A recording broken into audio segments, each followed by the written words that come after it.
لیکن میں یہ کہتا ہوں کہ اگر تم یہ چاہتے ہو کہ بڑھاپے میں بھی تمہارا بیٹا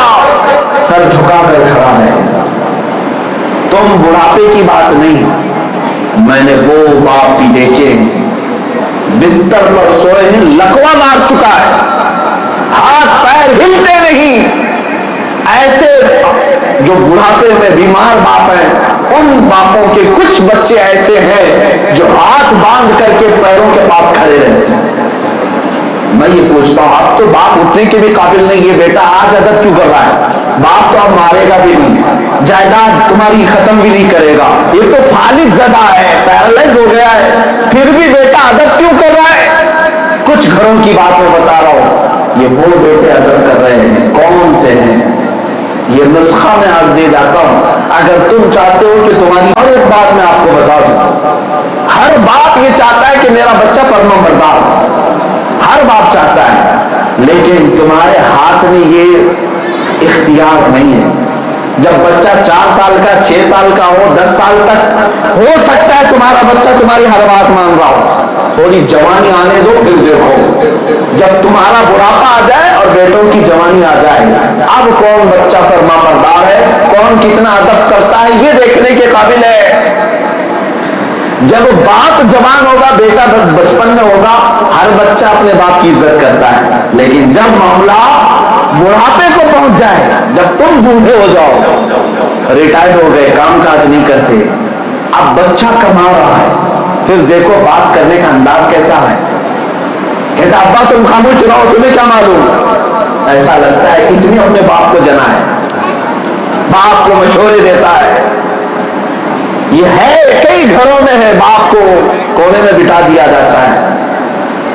یہ باتیں جن لوگوں کو لگتی ہیں، میرے عزیزوں، بچوں سے بھی میں کہتا ہوں، تم جھڑک تو دیتے ہو، ابا چپ رہو نا، کیا بار بار بیچ میں ٹانگ اڑاتے ہو؟ تم یہ سمجھتے ہو اتنا بولنے پر باپ چپ ہو جاتا ہے، لیکن تمہیں اندازہ نہیں کہ دل پر کیسی چھریاں چلتی۔ جب بیٹا باپ کو پلٹ کر جواب دیتا ہے، اسے اپنا پورا پرانا ماضی یاد آتا ہے، یہ میرا وہی بچہ ہے جس کو میں انگلی پکڑ کر چلاتا تھا، کندھے پر بٹھاتا تھا، آج بچہ جوان ہو گیا، اب مجھے جواب دینے لگا، تاؤ بدل گئے، لہجہ بدل گیا۔ لیکن میں یہ کہتا ہوں کہ اگر تم یہ چاہتے ہو کہ بڑھاپے میں بھی تمہارا بیٹا سر جھکا کر کھڑا ہے، تم بڑھاپے کی بات نہیں، میں نے وہ باپ بھی دیکھے بستر پر سوئے ہیں، لقوہ مار چکا ہے، ہاتھ پیر ہلتے نہیں، ایسے